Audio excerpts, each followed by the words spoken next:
जी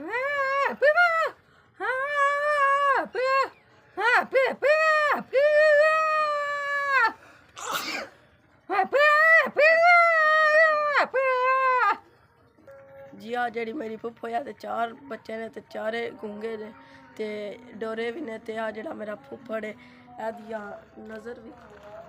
एदी नज़र भी कोई नहीं थी उंज भी कन्ना तो भी डोरा ते हूँ मुंजियां दा मौसम है ते आखदियां ला पटवान टुर जाते हैं तो फिर तेरा मेरा करके मेरी फुफ्फी गुजारा करती है पे अपना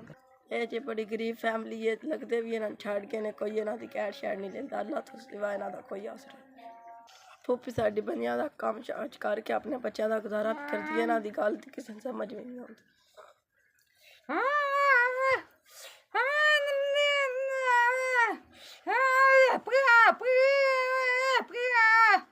फुफ्फी मेरी प्यादी है साढ़े घरों आटा भी मुक गया ना चीनी है ते ना पत्ती है कोई शै नहीं सौदा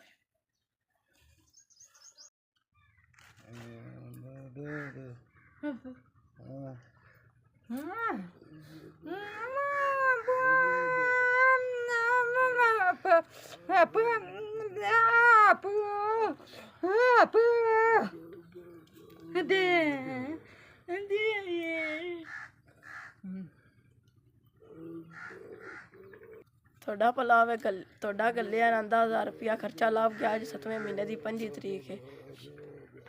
शाला जिਉਂਦੇ रहो वसते रहो 7 महीने हो गए ने खर्चा पे गलते हो अल्लाह ताला तोड़े रिज़्क विच बरकत अता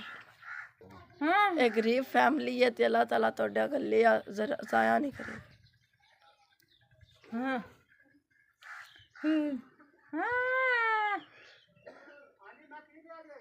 मैं तोड़ा फिर शुक्रिया अदा करना हूँ तक तुसा इन्हां दी 70,000 रुपया मदद कर छड़ी